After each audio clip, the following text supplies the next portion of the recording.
Marcos 5, de 25 a 34. Diz assim: grande multidão o seguia, comprimindo-o. Aconteceu que certa mulher, que havia 12 anos, vinha sofrendo de uma hemorragia, e muito padecera à mão de vários médicos, tendo despendido tudo quanto possuía, sem contudo nada aproveitar. Antes, pelo contrário, indo a pior. Tendo ouvido a fama de Jesus, vindo por trás dele, por entre a multidão, tocou-lhe a veste, porque dizia: se eu apenas lhe tocar as vestes, ficarei curado. E logo se estancou a hemorragia e sentiu no corpo estar curada do seu flagelo. Jesus, reconhecendo imediatamente que dele saíra poder, virando-se no meio da multidão, perguntou: quem me tocou nas vestes? Responderam-lhe seus discípulos: vês que a multidão te aperta e dizes: quem me tocou? Ele, porém, olhava ao redor para ver quem fizera isto. Então a mulher, atemorizada e tremendo, cônscia do que nela se operara, veio, prostrou-se diante dele e declarou-lhe toda a verdade. E ele lhe disse: filha, a tua fé te salvou. Vai-te em paz e fica livre do teu mal. Amém. Meus prezados irmãos, lá em Marcos, capítulo 1, versículo 1. Marcos, capítulo 1, versículo 1, diz o seguinte: princípio do Evangelho de Jesus Cristo, o Filho de Deus. O Evangelho é o Evangelho de Cristo. O Evangelho revela não somente Jesus como Salvador, mas Jesus Cristo como o Deus encarnado, o Filho de Deus. Em Marcos capítulo 1, versículo 14, diz o texto: depois de João ter sido preso, foi Jesus para a Galiléia, pregando o Evangelho de Deus. Não é somente o Evangelho de Cristo, o Filho de Deus, mas o Evangelho de Deus. E para provar o poder deste Evangelho, para provar a grandeza desse Evangelho, o Espírito Santo usa os 4 evangelistas. E nessa narrativa de Marcos, se você for comigo, por favor, lá em Marcos capítulo 4, do verso 35 ao verso 41, Jesus, ele faz cessar a tempestade. E o propósito desse milagre é revelar que Jesus tem todo o poder sobre a criação e sobre as criaturas. Ele fez cessar a tempestade. E o versículo 41 diz que eles, possuídos de grande temor, diziam uns aos outros: quem é este que até o vento e o mar lhe obedecem? Marcos, ato contínuo, nos versos 5, no capítulo 5, do verso 1 até o versículo 20, vai contar o episódio, porque Jesus, depois que saiu dessa tempestade, vem ao encontro dele um homem endemoniado. Mas não era um demônio, era uma legião de demônios que estava destruindo a vida desse homem. E Jesus então expulsa esses demônios. E ele revela aqui que ele não tem somente poder, autoridade sobre a natureza, mas ele tem poder e autoridade no mundo espiritual. Não há nenhuma força maligna que não esteja debaixo da autoridade e do poder de Jesus. Ele liberta os endemoniados. Ele manda e os demônios obedecem. Mas, ato contínuo, Marcos registra a cura dessa mulher e a ressurreição da filha de Jairo. E aí Jesus, ele tem poder e tem autoridade para curar as pessoas fisicamente. Ele é a ressurreição e a vida. E ele tem poder também para salvar. Para salvar. Eu vou ficar somente nesse episódio dessa mulher. E aqui, essa mulher, ela pode ser comparada, e talvez o Espírito Santo faça com que esses dois episódios se entrelaçam. Porque vem primeiro o pedido de Jairo, para que fosse à casa dele curar a sua filha. E nesse caminho aparece essa mulher. E o texto está entrelaçado. Jairo era um homem de posição social, era um homem rico. Essa mulher é uma mulher anônima, que está falida do ponto de vista financeiro. A filha de Jairo, segundo o registro dos evangelhos, tinha 12 anos de idade. Essa mulher estava sofrendo há 12 anos com essa hemorragia. Jesus resolve o problema dessa mulher, como resolveu também o problema de Jairo. Mas eu queria destacar, primeiro, nos versos 25 e 26, 4 informações sobre essa mulher. Primeiro, ela é uma mulher anônima. Diz no versículo 25, aconteceu que certa mulher, não dá o nome dessa mulher, não dá o endereço dessa mulher, não dá a profissão dessa mulher, não dá se ela era casada ou solteira, só diz que ela era uma certa mulher. Jesus sabia quem era Jairo, mas Jesus também sabia quem é essa mulher. Porque para Jesus não existe distinção e acepção de pessoas. Ele conhece a mim e a você pelo nosso nome. Ele conhece a nossa vida, a nossa identidade, o nosso DNA. Nós somos criados por Ele. Nós nascemos dentro de um propósito eterno dele.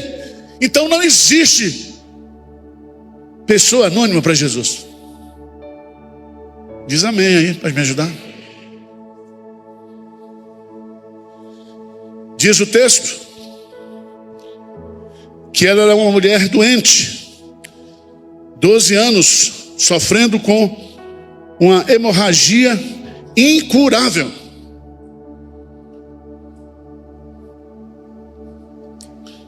Incurável. Diz que muito padecera a mão de vários médicos. 12 anos sofrendo com hemorragia, fluxo de sangue. O que isso significa, irmãos? Que 12 anos ela vivia uma vida de solidão. Se ela fosse uma mulher casada, ela não poderia ter um relacionamento normal com seu esposo. Do ponto de vista da lei cerimonial, ela não podia participar dos cultos, das cerimônias judaicas. Ela era uma mulher impura. Então essa doença fazia com que ela se tornasse uma pessoa solitária, sofrida, uma pessoa que não podia ter uma vida, uma rotina normal de uma mulher judaica. Diz-nos o texto que ela era uma mulher anônima, que era uma mulher doente, mas que ela era uma mulher falida.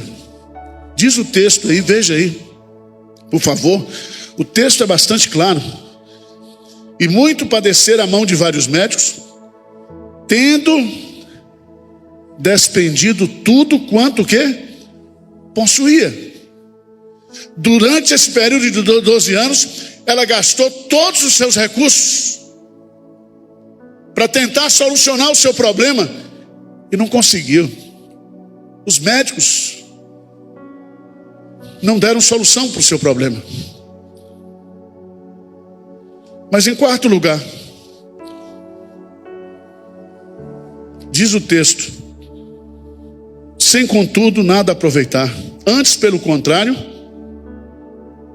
indo o quê? A pior.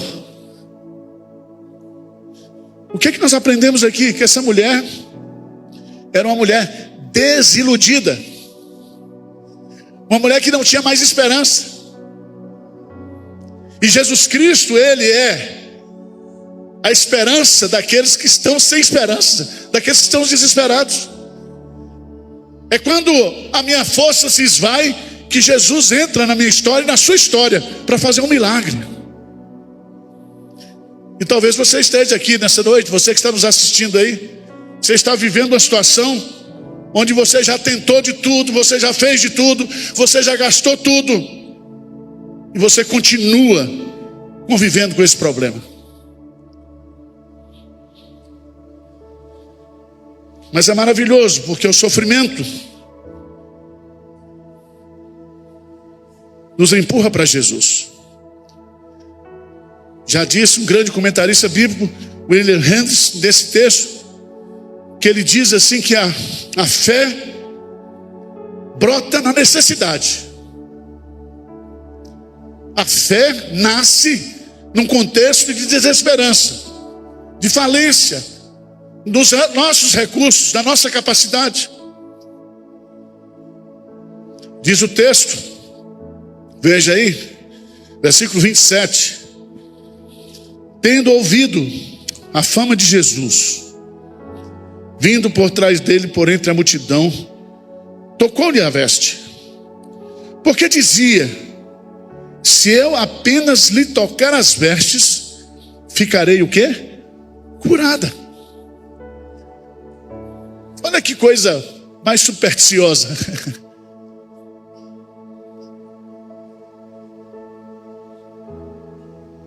E aí você tem que entender, veja lá, no versículo 24, grande multidão o seguia, comprimindo. Então, muitas pessoas estavam tocando em Jesus. Muitas. Uma multidão no entorno dele.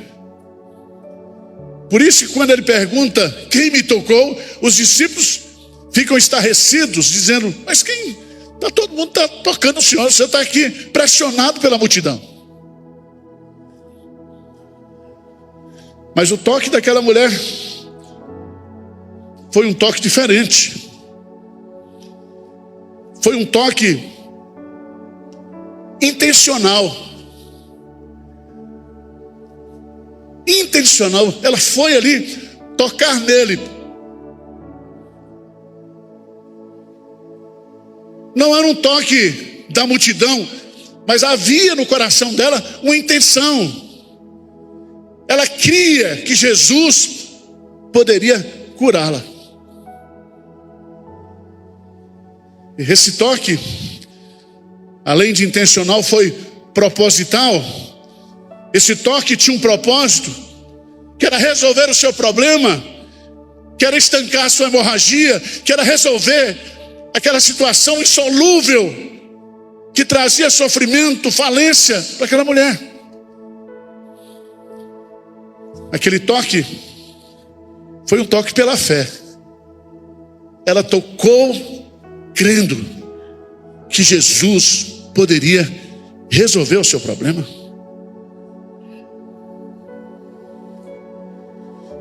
Esse toque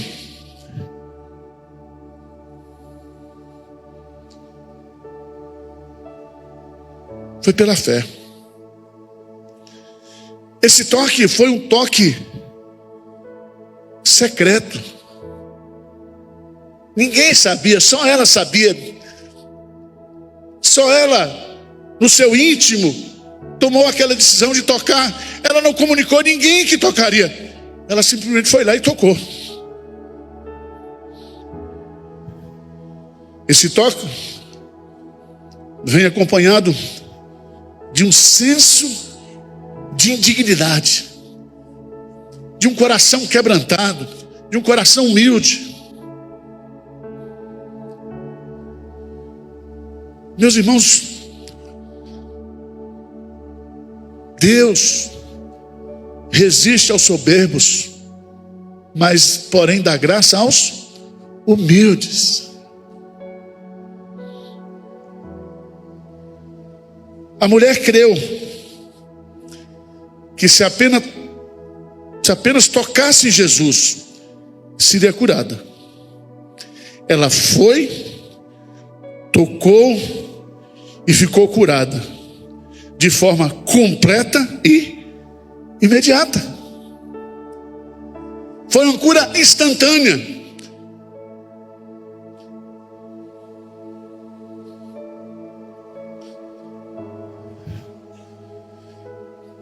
Nós aprendemos aqui que Deus recompensa a fé, mesmo sendo uma fé secreta e oculta aos olhos dos homens. Mas Jesus resolve expor aquela mulher. Veja no versículo 30, por favor. Jesus, reconhecendo imediatamente que dele saíra o quê? Poder.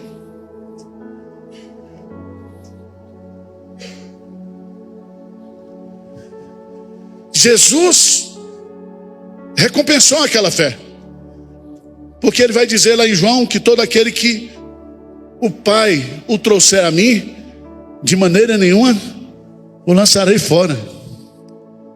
Aquela mulher não foi ali simplesmente tocar em Jesus como se Jesus não a conhecesse, como se Deus, na sua onipotência, onipresença, onisciência, não conhecesse a situação dessa mulher, porque Jesus, ele conhece o coração de todo aquele que está desesperado, sem esperança. Ele sabe tudo sobre a minha vida e sobre a sua vida.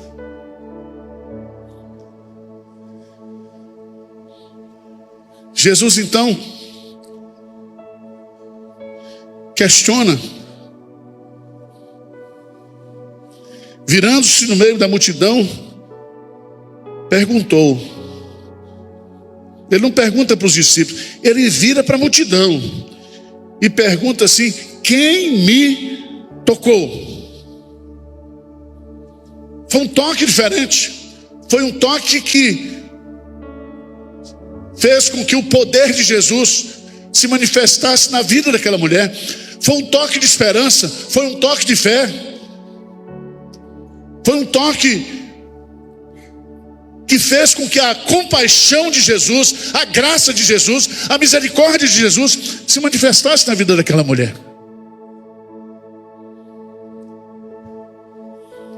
Seria esquisito se Deus não soubesse a quem ele cura, sendo Deus.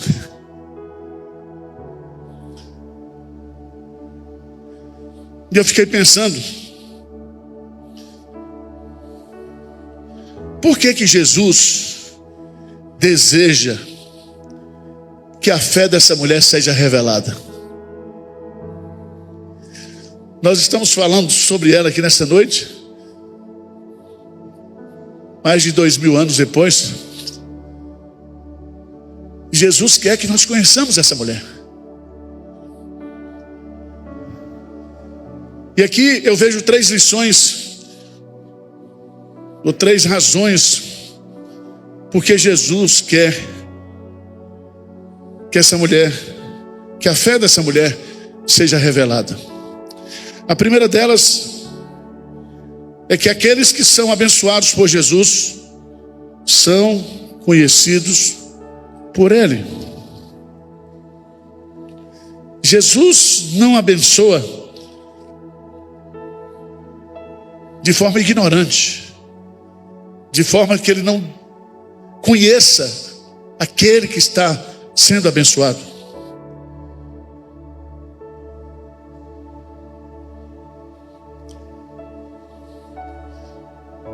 Lucas, capítulo 8, versículo 46, vai nos ensinar aí, por favor.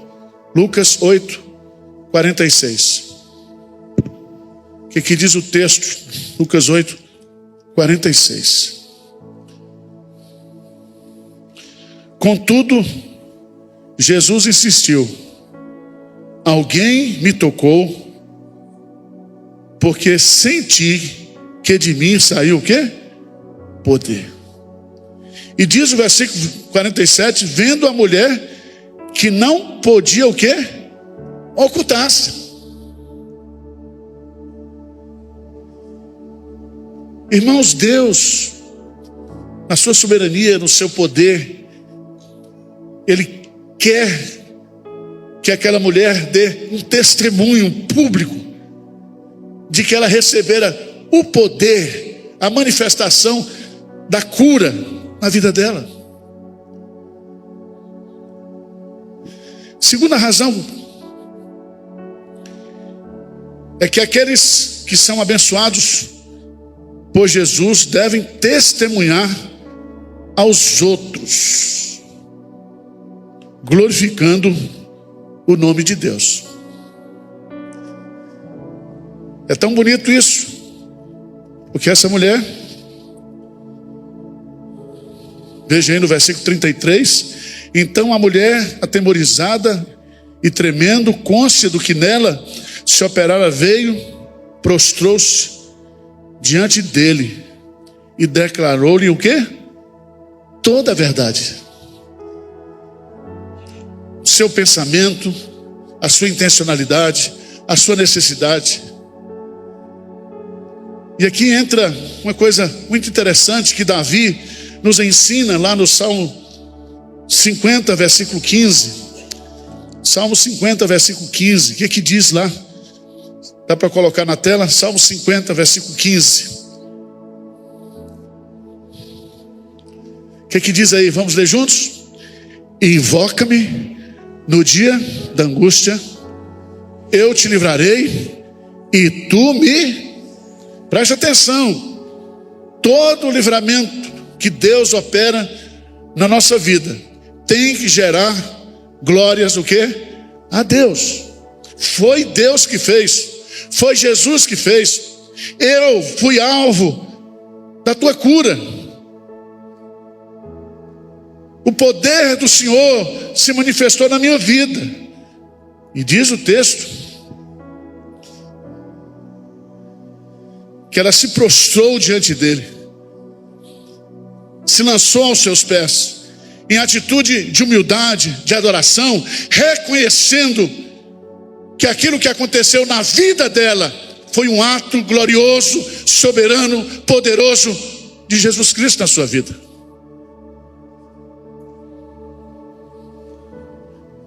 Mas eu vejo uma terceira razão. A primeira, aqueles que são abençoados por Jesus são conhecidos por Ele. Aqueles que são abençoados por Jesus devem testemunhar aos outros, glorificando o nome de Deus. Mas há uma terceira razão aqui. Aqueles que são abençoados fisicamente precisam ser curados espiritualmente. E esse versículo 34 está cheio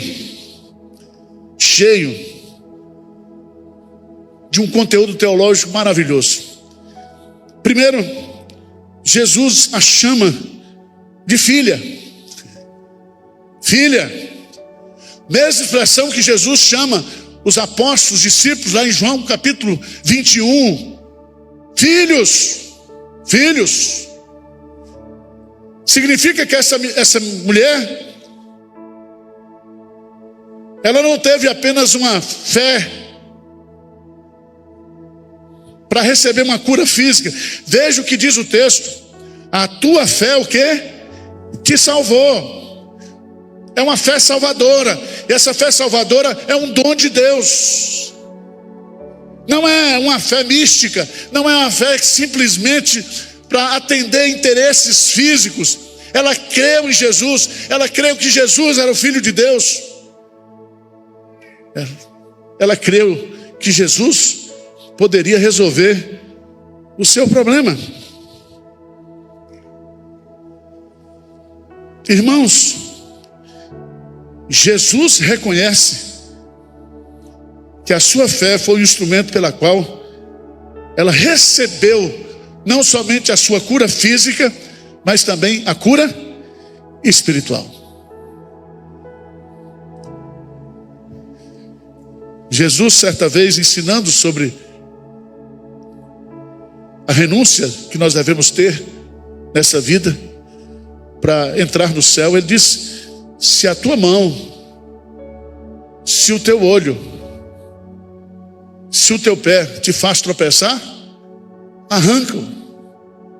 Porque é melhor entrar sem o olho, sem uma mão e sem um pé, aleijado do céu, do que você ser inteiramente jogado do quê? No inferno. De que adianta o sujeito receber as bênçãos providenciais de Deus se não receber a bênção maior da salvação? Muitos tocaram em Jesus, muitos comprimiam a Jesus, mas somente essa fé, a fé dessa mulher, que era uma fé salvadora, fez com que um milagre de Deus acontecesse na sua vida.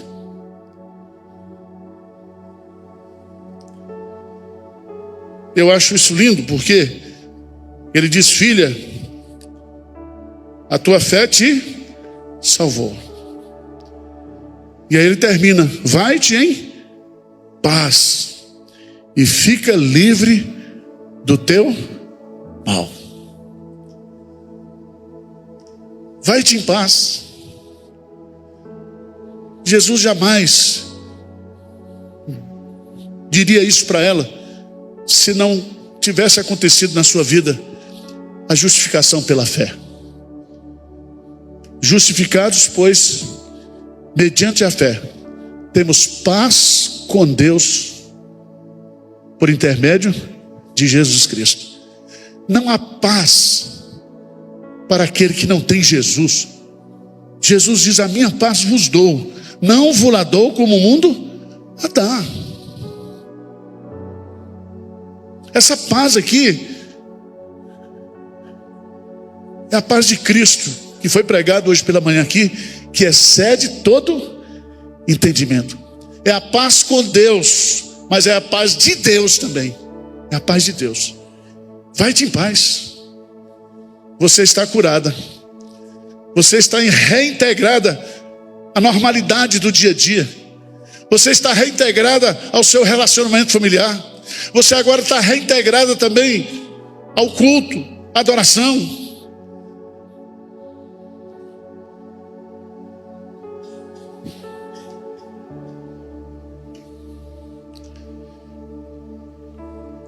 Eu quero desafiar você aqui nesta noite.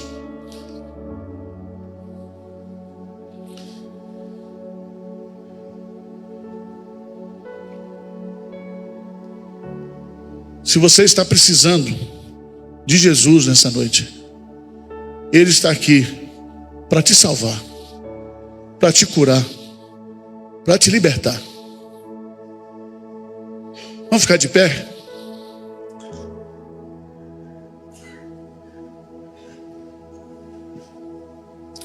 Quero convidar o pessoal dos hinos. Nós estamos terminando sempre os cultos aqui orando uns pelos outros. Talvez você esteja aqui nessa noite como essa mulher. Já tentou de tudo, já fez de tudo, mas ninguém resolveu o seu problema. E há problemas na minha vida e na sua vida que só Jesus resolve, principalmente, exclusivamente a nossa salvação pessoal. Não há salvação em nenhum outro nome dado entre os homens, senão o nome de Jesus, pelo qual importa que sejamos salvos. Só Jesus tem poder e autoridade para dizer: a tua fé te salvou. Vai-te em paz, os teus pecados estão perdoados. As tuas culpas, as tuas condenações foram remidas pelo poder que há no sacrifício de Cristo Jesus.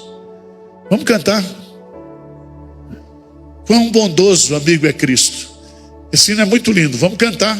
Se você quiser que a gente ore por você, que a igreja ore por você, durante o hino você vem aqui para frente. Eu não vou interrogar a sua vida. Jesus sabe, né? Você sabe que Ele sabe. E Ele pode liberar para você salvação nessa noite, porque Ele conhece você. E conhece você a fundo, a fundo.